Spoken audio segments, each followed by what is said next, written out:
예수님을 만날 사람 10번째 시간 나다나엘 더 큰 일을 보는 자라는 제목으로 함께 하나님의 말씀을 나누겠습니다. 지난 주일 저녁에 아카데미 영화제 시상식이 있었죠. 한국 영화 기생충이 원래 6개 부분에서 후보에 올랐었는데요.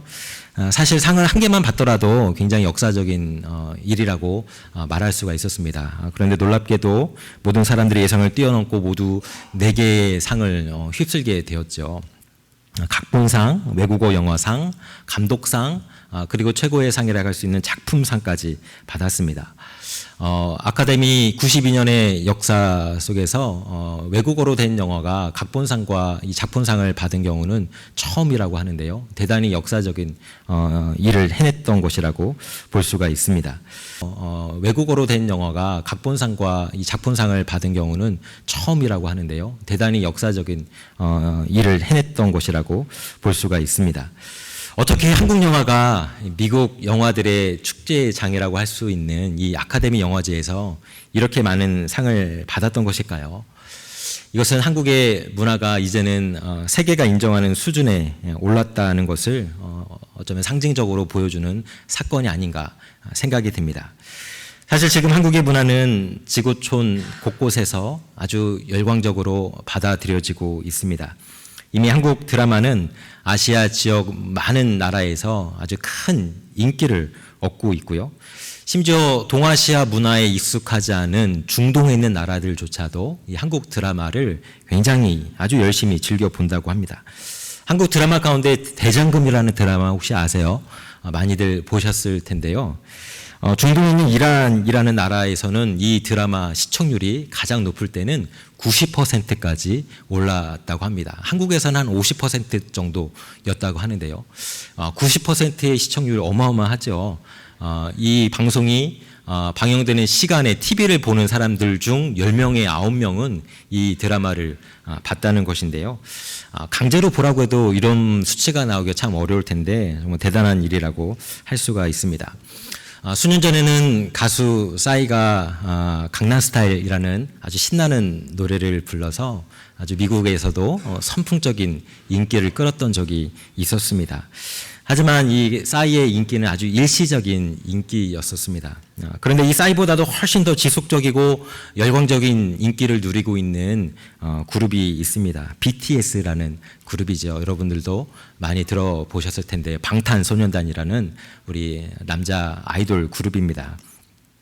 이 그룹은 지금도 전 세계 수많은 팬들의 광범위한 사랑을 받고 있고요. 한번 공연을 했다고 하면은 이 표를 구하기가 하늘의 별 따기라고 할 정도로 그렇게 아주 팬들의 열광적인 그 환호를 받고 있습니다. 그래서 빌보드 차트에서도 몇 번이나 그들의 노래가 1위를 기록하기도 했었고요. BTS의 이 세계에 흩어져 있는 팬들은 한국어를 배우지 않았음에도 불구하고 이 한국어 가사로 된 BTS의 노래를 통째로 외워서 부르곤 한다고 합니다. 과거에는 한국 사람들이 영어로 된 팝송의 노래를 아주 열심히 외워서 불렀다면 이제는 미국인을 비롯한 전 세계 수많은 젊은이들이 한국어로 된 K-팝의 팝송을 열심히 외워서 부르는 그런 시대가 되었습니다. 요즘 미국을 비롯해서 전 세계에서는 이 한국어를 배우고자 하는 그 열풍이 많이 불어닥친다는 이야기를 듣고 있습니다. 여러분 이러한 현상에 대해서 어떻게 생각하십니까? 어쩌면 오래전에 고국을 떠나 미국에서 살아가고 있는 분들은 한국에 대한 어떤 편견, 선입견이 있을 수 있습니다. 한국 같은 나라에서 무슨 선한 것이 날 수 있겠어 하는 편견이 있을 수 있다는 것이죠. 당연합니다. 그때 한국은 아주 가난했고 국민들의 의식 수준도 아주 낮았었고 문화의 질도 형편없었기 때문입니다.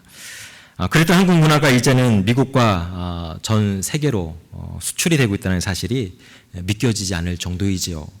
혹시 우리 안에 한국에 대한 편견이 있다면 이제는 그러한 편견을 버려야 할 때가 된 것 같습니다. 오늘 본문을 보니 한 편견에 사로잡혀 있는 한 사람을 만나게 됩니다. 그 사람은 나다나엘이라는 사람입니다. 어느 날 그는 친구 빌립으로부터 예수님에 대한 소개를 받게 되지요. 빌립은 이제 갓 회심한 예수님의 제자였습니다. 예수님으로부터 기쁜 소식을 듣고는 이 기쁜 소식을 주위에 있는 사람들에게 전하지 않고서는 견딜 수가 없었습니다. 그래서 누구를 전도 대상자로 삼을까 하다가 가까이 있는 친구 나다나엘이 생각이 났습니다. 그래서 이 나다나엘에게 이 기쁜 소식, 메시아가 드디어 이 세상에 오셨다는 소식을 전해주고자 했습니다. 우리 45절의 말씀을 우리 같이 한번 읽어보겠습니다. 빌립이 나다나엘을 찾아 이르되 모세가 율법에 기록하였고 여러 선지자가 기록한 그 일을 우리가 만났으니 요셉의 아들 나사렛 예수니라. 빌립이 나다나엘을 전도 대상자로 삼았던 것은 평소 그가 어떤 삶을 살아봤는지 잘 알고 있었기 때문입니다. 나다나엘은 평소에도 하나님이 이 땅에 보내실 메시아를 간구하고 기다리고 있던 사람이었던 것이지요. 하지만 나다나엘은 빌립이 메시아를 만났다는 그 사실이 잘 믿겨지지 않았습니다. 메시아가 이 땅에 왔다는 사실이 믿겨지지 않았던 것이지요. 왜냐하면 메시아의 출신지 때문이었습니다. 빌립은 나다나엘에게 메시아를 소개할 때 나사렛 출신의 메시아라고 이야기하였습니다. 이 이야기를 듣자 나다나엘이 대뜸 46절에서 이렇게 이야기하고 있지요. 나다나엘이 이르되 나사렛에서 무슨 선한 것이 날 수 있느냐. 나사렛에서 무슨 선한 것이 날 수 있느냐. 나사렛 같은 마을에서는 메시아 같은 위대한 인물이 나올 수가 없다는 것이지요. 이처럼 나다나엘은 예수님의 출신 지역에 대한 편견, 선입견 때문에 선뜻 그분을 메시아로 받아들이기가 힘들었던 것입니다. 여러분, 그렇다면 도대체 나사렛이란 어떤 동네이기에 나다나엘은 이런 말을 했던 것일까요? 여러분도 잘 알다시피 나사렛은 예수님의 육신의 부모인 요셉과 마리아가 살던 곳이었습니다. 예수님은 이곳에서 성령에 의해서 잉태되셨고 마리아와 요셉이 인구조사에 참여하기 위해서 베들레헴에 갔을 때 그 베들레헴에서 태어나게 되셨습니다. 그 후 헤롯 대왕을 피해서 잠시 이집트에 가서 사시다가 다시 나사렛으로 돌아오셔서 그곳에서 자라나게 됩니다. 따라서 나사렛은 예수님에게 있어서 고향과 같은 곳이었습니다. 그래서 예수님을 부를 때 예수님의 고향 나사렛을 앞에 붙여서 나사렛 예수라고 부르기도 합니다. 그런데 나사렛은 당시에는 아주 시골 지역이었습니다.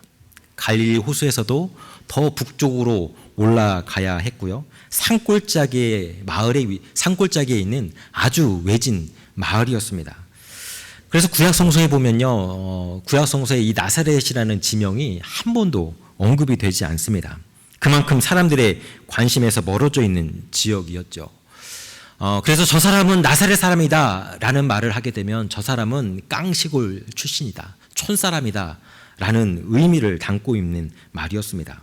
그런데 문제는 성경에 의하면 메시아는 베들레헴에서 태어나서 예루살렘에서 활동할 것이라고 예언을 하고 있습니다. 따라서 나다나엘으로서는 나사렛 출신의 예수가 메시아라는 사실이 도무지 받아들여지지 않았던 것이지요. 그래서 나다나엘은 자신도 모르게 나사렛에서 무슨 선한 것이 날 수 있느냐라고 말했던 것입니다. 그런데 이렇게 편견에 사로잡혀 있는 친구를 대하는 빌립은 아주 지혜롭게 처신하였습니다.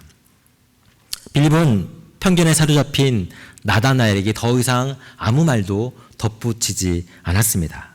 다만 그에게 와서 보라, come and see 라고 말했을 뿐입니다.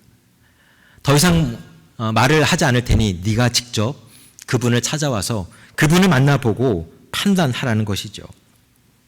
사실 편견과 선입견에 사로잡힌 사람을 전도한다는 것은 쉬운 일이 아닙니다. 아무리 수많은 자료를 가지고 합리적으로 설득한다 할지라도 그 사람은 진리의 말씀을 받아들이려 하지 않습니다. 왜냐하면 이미 마음의 문이 닫혀 있기 때문이지요. 여러분, 그렇다면 이런 경우는 어떻게 해야 할까요?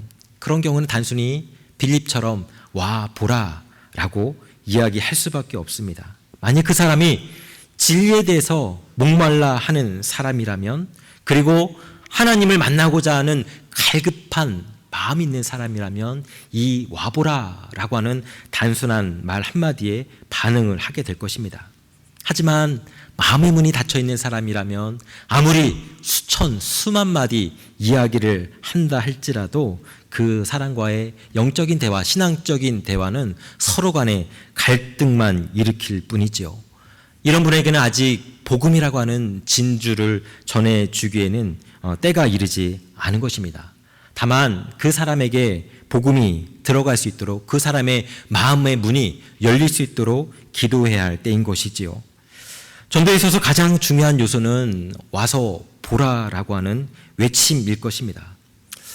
그런데 오늘날 이 빌립처럼 주위에 있는 하나님을 알지 못하는 많은 사람들에게 와서 보라라고 말하는 신앙인들을 찾아보기가 참 쉽지 않습니다. 왜 그럴까요? 왜 우리는 하나님을 알지 못하는 사람들에게 와서 보라라고 담대하게 외치지 못하는 것일까요? 물론 거기에는 수많은 이유들이 있을 것입니다. 하지만 가장 중요한 이유 중에 하나는 와서 보라라고 말해야 될 우리가 예수님을 직접 경험해 본 적도 없고 복음의 능력을 경험해 본 적도 없기 때문일지도 모릅니다. 오늘날 전도가 안 되는 것에는 다 이유가 있지요. 교회 자체의 문제 때문에도 그렇고요. 수많은 문제들이 있습니다.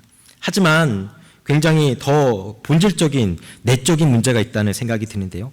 그 내적인 문제는 교회 안에 머무는 신앙인들 가운데 하나님을 경험하고 하나님을 체험하고 말씀의 능력을 경험한 신자들이 너무나 많지 않다는 사실입니다.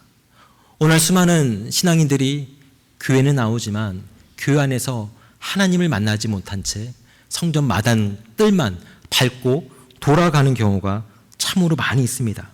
많은 신자들이 예배를 통해서 하나님이 공급해 주시는 은혜를 맛보지 못합니다. 성도와의 진실된 교제 속에서 하나님의 사랑을 경험하지 못한다는 사실입니다.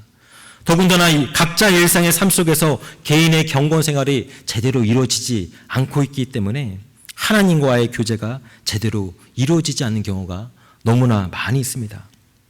이처럼 신앙인들이 예수님을 만나본 경험도 없고 하나님의 말씀의 능력을 맛본 경험도 없고 복음의 능력을 체험한 적도 없었다면 당연히 주위 사람들에게 와서 보라라고 말하지 못하게 되는 것이지요. 사랑하는 여러분, 우리는 신앙생활할 때 이왕 믿는 거 제대로 믿을 수 있어야 합니다. 그냥 믿는 신용만 하는 것이 아니라 하나님과 성경에 대한 얄팍한 지식만 가지고 있는 것이 아니라 하나님을 더 깊이 체험하고 말씀의 힘과 능력을 체험할 수 있어야만 합니다. 하나님은 우리 교회가 하나님의 은혜를 경험하는 지성소가 되기 원하십니다. 우리 교회뿐만 아니라 이 세상에 존재하는 모든 교회가 바로 하나님의 지성소가 되기를 원하십니다. 이런 참 감사하게도 우리는 작은 이민교회 치고는 매주 새 가족들이 우리 교회를 찾아오고 있습니다. 정말 많은 분들이 찾아오고 계시죠. 작년 11월에는 11명의 새 가족들이 정식 교인이 되셨는데요. 불과 3개월 만에 또 10명의 교우들이 또 정식 교인으로 등록하셨습니다. 우리 교회 이렇게 많은 새 가족들이 찾아온다는 사실이 참으로 감사하고 또 감사한 일입니다. 하지만 저는 우리 교회가 단순히 사람만 많아지는 교회가 되는 것은 원치 않습니다. 아마 하나님도 그러할 것입니다. 단 소수의 몇 사람만 남아있다 할지라도 정말 하나님을 사랑하고자 하는 사람, 하나님을 만나고자 하는 사람, 복음의 능력을 맛보고 경험하고자 하는 사람, 그래서 이곳에서 삶의 목적과 이유를 깨닫고 발견하는 사람, 그 사람들이 많아지는 것이 바로 교회의 근본 목적 이유라고 할 수가 있을 것입니다. 사랑하는 여러분 반드시 기억하시면 좋겠습니다. 하나님은 우리가 단순히 교회만 다니기를 원하지 않으십니다. 물론 신앙생활은 어느 정도 단계가 있습니다. 처음에는 당연히 교회만 왔다 갔다 할 수 있죠. 어린아이와 같은 신앙의 단계가 있습니다. 하지만 이제 성숙해야 될 때, 성장해야 될 때가 되었다면 우리는 한 단계 도약할 수 있어야만 합니다. 하나님 우리가 교회만 찍고 돌아가는 것이 아니라 교회 안에서 우리 한 사람 한 사람을 만나 주기를 원하십니다. 지속적으로 우리에게 손을 내밀어 주시지요. 여러분 그 하나님의 손을 붙잡을 수 있기를 바랍니다. 그 하나님의 손을 붙잡을 때 우리는 하나님 안에서 한 단계 믿음이 도약하고 성장할 수 있게 되는 줄로 믿습니다.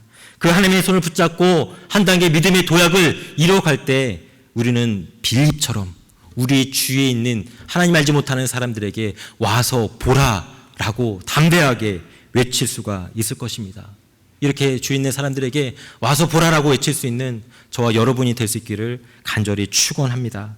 나다나엘은 비록 예수님의 출신 지역을 듣고서 그분에 대한 편견을 가졌지만 그럼에도 불구하고 친구 빌립의 와서 보라고 하는 요청에 반응하였습니다. 응답하였습니다. 어쩌면 그의 마음 한켠에 어쩌면 그분이 그가 그토록 기다리던 메시아일지도 모른다라고 하는 신락 같은 기대가 있었기 때문인지도 모릅니다. 예수님은 자신에게 다가오는 나다나엘을 보자마자 그가 어떤 사람인지 알 수 있었습니다. 구약시대에 유명한 제사장 중 한 사람이었던 사무엘 제사장이 있지요. 이스라엘의 왕을 선택하기 위해서 그가 후보자들을 만나러 다닐 때 하나님이 그에게 이렇게 말씀하셨습니다. 사람은 외모를 보거니와 나 여호와는 중심을 보느니라. 하나님은 중심을 보는 사람이었죠. 그 사람의 마음의 생각, 그 사람의 어떤 상태인지 그 모든 것을 볼 수 있는 사람이었습니다. 예수님도 마찬가지로 사람의 중심을 꿰뚫어 볼 수 있는 분이셨습니다. 그래서 나다나엘을 만나자마자 그가 어떤 사람인지 그를 알아보고는 47절에서 이렇게 말씀하고 있죠. 47절 말씀을 다 같이 한번 읽어보겠습니다. 예수께서 나다나엘이 자기에게 오는 것을 보시고 그를 가리켜 이르시되 보라 이는 참으로 이스라엘 사람이라 그 속에 간사한 것이 없도다. 비록 나다나엘은 예수님에 대한 편견, 선입견 때문에 그분을 선뜻 메시아로 받아들일 수는 없었습니다. 하지만 예수님은 그의 중심을 볼 수가 있었습니다. 그래서 예수님이 나다나엘을 참 이스라엘이며 간사한 것이 없는 아주 정직하고 순수한 사람이다라고 말씀하고 있지요.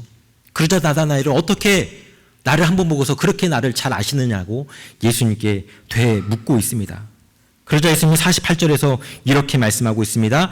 예수께서 대답하여 이르시되 빌립이 너를 부르기 전에 네가 무화과 나무 아래 있을 때에 보았노라. 예수님 단지 나다나엘이 무화과 나무에 있던 그 장면을 보았다라고 말씀하십니다. 49절에서 좀 이해가 안 되는 나다나엘의 반응이 나오지요. 예수님 말씀 듣고서 나다나엘이 갑자기 이렇게 말합니다. 나다나엘이 대답하되 라삐여 당신은 하나님의 아들이시요 당신은 이스라엘의 임금이로소이다. 갑작스러운 변화가 일어납니다. 갑작스러운 회심이 이루어지게 된 것이죠. 무화과 나무 아래 있는 모습을 보았다는 예수님 말씀을 듣자마자 나다나엘은 갑자기 예수님을 하나님의 아들로 이스라엘의 왕으로 메시아로 받아들이고 있습니다. 도대체 나다나엘이 무화과 나무에서 무엇을 하고 있었기에 이렇게 급작스럽게 나다나엘이 태도를 변화시키고 있는 것일까요? 예수님 당시의 사람들은 하나님의 말씀, 성경을 개인적으로 읽는 것은 거의 불가능했습니다. 양피지 두루마리에 성경이 쓰여져 있었었는데요. 성경이 많지도 않았을 뿐더러 개인이 소장하기에는 고가의 물건이었기 때문에 그렇습니다. 당시 사람들은 성경을 읽기 위해서는 회당, 유대인들의 회당을 찾아가야만 했습니다. 예수님 시대의 성경은 구약 성경뿐이었지요. 하지만 회당도 모든 마을에 있었던 것이 아니라 인구가 적은 동네에는 회당조차도 없었습니다. 이렇게 회당이 없는 마을에는 랍비들이 회당에서 두루마리 성경을 가져다가 무화과 나무 밑에서 하나님의 말씀을 읽어주곤 했었습니다. 무화과 나무는 넓은 잎을 많이 가지고 있어서 그늘을 많이 만들어낼 수가 있었습니다. 그래서 뜨거운 태양이 내리쬐는 팔레스타인 지역에서는 이 무화과 나무가 마치 사막의 오아시스와 같은 역할을 했던 것이지요. 랍비들은 무화과 나무 아래에서 그늘 아래에서 하나님의 말씀을 읽어주었고 하나님의 말씀을 사모하는 사람들은 이 무화과 나무 밑에 모여와서 말씀을 듣고 말씀을 묵상하고 그 말씀을 바탕으로 기도를 하는 일들을 이 무화과 나무 아래에서 했었던 것입니다. 나다나엘은 바로 이 무화과 나무를 자주 찾는 사람 중 한 사람이었습니다. 그는 아주 경건한 사람이었습니다. 하나님의 말씀을 듣기를 즐겨하는 사람이었고요. 그 하나님의 말씀을 듣고 묵상하고 그 들은 말씀을 바탕으로 하나님께 기도하는 사람이었습니다. 나다나엘의 기도 제목은 무엇보다도 자신의 나라와 민족에 처한 현실을 가슴 아파하면서 민족의 회복을 놓고서 열심히 기도하는 사람이었습니다. 그는 어서 속히 메시아가 이 땅에 내려오셔서 그 메시아를 통한 자신의 나라와 민족의 회복을 갈망하던 사람이었던 것이지요. 바로 예수님이 이 장면에 대해서 이야기하고 있는 것입니다. 네가 무화과 나무 아래에 있을 때 내가 보았노라. 이것은 단순히 나다나엘이 무화과 나무 아래에 앉아있는 모습을 보았다는 것이 아닙니다. 무화과 나무 밑에서 나다나엘 네가 무엇을 간구하고 무엇을 고대하고 무엇을 기대하고 있었는지 너의 마음을 내가 알고 있다라고 하는 예수님의 말씀이었던 것이지요. 이 말의 의미는 오직 나다나엘만 알 수 있었던 것입니다. 그래서 나다나엘은 예수님이 네가 무화과 나무 아래에 있는 모습을 보았다라고 했을 때 이 말씀을 하나님의 계시처럼 받아들였습니다. 그는 자신이 간절하게 기도하고 그토록 소망하던 메시아가 바로 이곳에 나와 함께 있구나 하는 그 사실을 예수님의 말씀을 통해서 깨달았던 것이죠. 그래서 그는 예수님 발 앞에 엎드려서 당신이 바로 하나님의 아들이시오. 내가 그토록 오랫동안 기다리던 이스라엘의 왕입니다 라고 고백했던 것입니다. 하지만 예수님은 나다나엘의 믿음의 수준이 이 수준에 머물러 있기를 원하지 않았습니다. 예수님은 나다나엘의 믿음이 한 단계, 한 차원 더 도약하기를 원하셨던 것이죠. 그래서 50절에서 예수님이 이렇게 말씀하고 있습니다. 같이 한번 읽어보겠습니다. 예수께서 대답하여 이르시되 내가 너를 무화과 나무 아래에서 보았다 함으로 믿느냐? 이보다 더 큰 일을 보리라. 예수님은 나다나엘에게 네가 앞으로 더 큰 일을 볼 것이다 라고 말씀하고 있습니다. 사실 다른 제자들도 마찬가지였지만 나다나엘 역시 이 땅에 오실 메시아의 참된 의미를 제대로 깨닫지는 못하고 있었습니다. 당시 나다나엘을 비롯한 대부분의 유대인들은 메시아가 이 땅에 다가오시면 그 메시아는 로마의 식민 통치하에 있는 이스라엘을 회복시켜줄 메시아라고 생각했습니다. 구약시대에 위대한 다윗 왕이 이스라엘을 위대한 국가로 만들어 주었던 것처럼 메시아가 이 땅에 오신다면 그 메시아가 우리 유대의 민족을 가장 뛰어난 민족, 가장 뛰어난 나라로 만들어줄 그 메시아를 꿈꾸고 있었던 것이죠. 그런 의미에서 아직까지 나다나엘은 유대 민족주의자였다라고 말할 수 있습니다.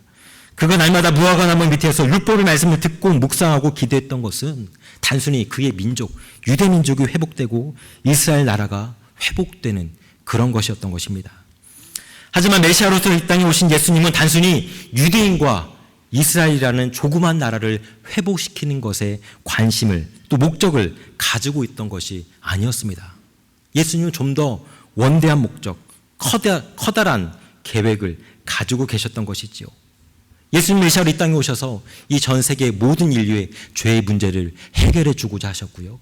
이 전 세계 가운데 하나님이 다스리고 하나님이 통치하시는 하나님의 나라를 이루어 가고 싶었습니다. 그래서 하나님의 정의와 평화가 단순히 이스라엘이라고 하는 나라뿐만 아니라 전 세계 가운데 이루어지기를 원하셨던 것이죠. 그래서 예수님은 나다나엘에게 말씀하고 있는 것입니다. 네가 더 큰 일을 보리라. 단순히 네가 꿈꾸는 너의 개인과 너의 가족과 너의 나라와 너의 민족 그것만 바라보지 말고 하나님의 나라를 바라보라. 그래서 하나님의 나라의 동역자가 되라는 권면이었죠. 결국 나중에 예수님의 이런 말씀은 나다나엘의 삶 속에서 실현이 됩니다. 전에 내려오는 기독교 전승에 의하면 나다나엘은 유대 지역과 로마 제국을 넘어서서 인도에까지 가서 복음을 전하다가 순교했다라고 기록이 남아 있습니다.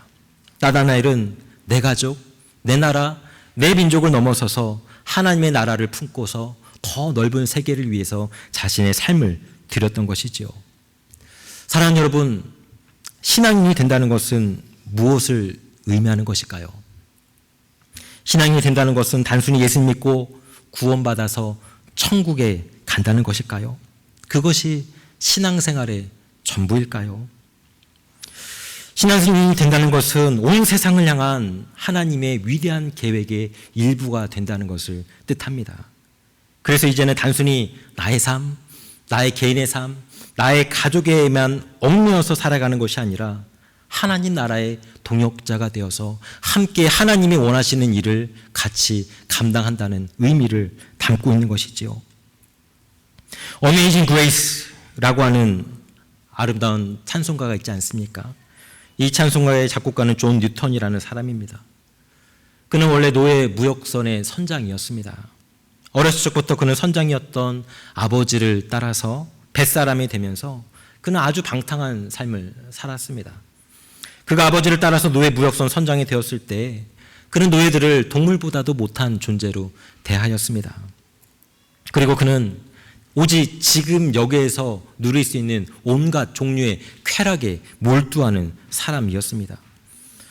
그러던 중 22살이 되던 해에 그가 바다 위를 항해하던 때 이전에 경험해 보지 못했던 어마어마한 폭풍우를 경험하게 되었습니다. 이 폭풍 속에서 그는 죽음의 위기를 느끼게 됩니다. 이러다가 배가 난파당하는 것은 물론 자신의 생명이 수장될 것만 같았습니다. 이 순간에 그가 할 수 있는 것은 오직 신에게, 하나님에게 기도하는 것뿐이었습니다. 그는 이 폭풍 속에서 하나님께 기도하지요.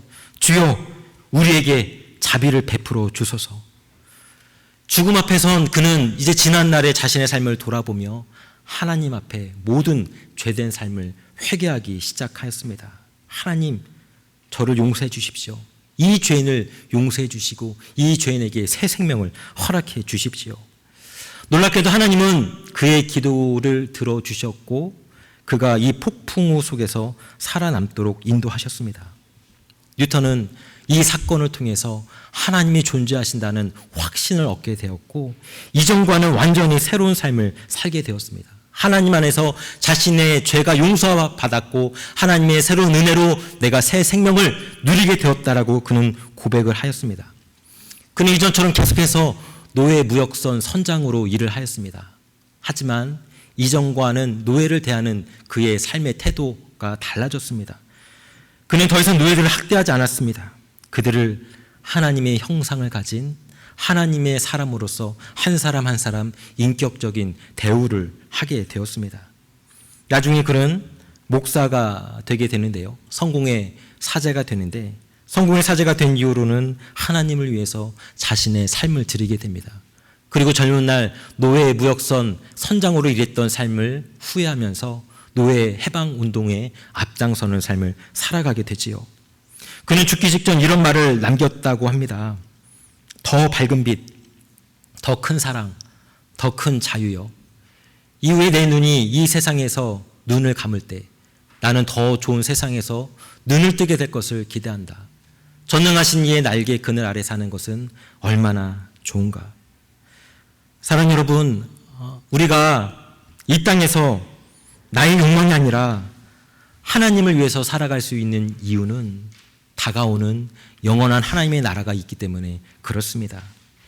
오직 예수 그리스도를 믿고 앞으로 우리에게 다가올 영원한 삶을 소망하는 그 사람만이 더 큰 일을 바라볼 수 있고 그 큰 일에 동참할 수 있게 되는 것입니다. 이제 말씀을 마치고자 합니다. 여러분, 우리에게 예수 그리스도가 필요한 이유가 무엇일까요? 예수님이 우리의 삶 가운데 축복을 가져다 주시기 때문입니까? 예수님이 나의 삶의 문제를 해결해 주시기 때문입니까? 예수님이 나의 삶 가운데, 나의 마음 가운데 평안을 가져다 주시기 때문입니까? 예수님을 믿어야만 천국에 가기 때문에 예수님이 필요한 것입니까? 여러분, 물론 그렇습니다. 이러한 이유들 때문에 우리는 분명히 이 세상을 살아가면서 예수님이 필요합니다. 하지만 예수 그리스도가 필요한 또 다른 이유가 있습니다. 그것은 오직 우리가 예수 그리스도 안에 있을 때에만 우리는 하나님께서 우리에게 보여주시는 새로운 인생, 새로운 삶을 살아갈 수 있기 때문에 그렇습니다. 예수님을 만날 때 우리는 내가 추구하고 내가 바라보고 내가 계획하던 나만의 좁은 세상으로부터 해방되어서 더 넓고 더 원대한 하나님의 나라를 추구하게 됩니다. 그것을 통해서 우리는 보다 더 의미 있고 보다 더 가치 있고 보다 더 아름다운 삶으로 인도함 받는다는 것이지요. 사랑하는 여러분, 이 세상의 모든 것을 다 잃는다 할지라도 예수님을 얻는다면 그것은 성공한 인생입니다. 하지만 이 세상의 모든 것을 다 얻는다 할지라도 예수 그리스도를 잃는다면 그것은 실패한 인생이지요. 우리 모두 예수님을 깊이 만나 성공한 인생을 살아갈 수 있기를 바랍니다. 그래서 오직 내가 바라보고 싶은 것, 오직 내가 꿈꾸는 것, 오직 내가 소망하는 것, 그것만 바라보면서 사는 것이 아니라 주님께서 우리에게 보여주시는 더 큰 일들을 바라보면서 살아갈 수 있기를 바랍니다. 그래서 오직 하나님께만 기쁨이 되는 그런 아름답고 복된 삶을 사는 저와 여러분 될 수 있기를 간절히 축원합니다. 우리 함께 기도하시겠습니다. 우리 주신 말씀 기억하며 우리 다짐의 기도 드리시겠습니다.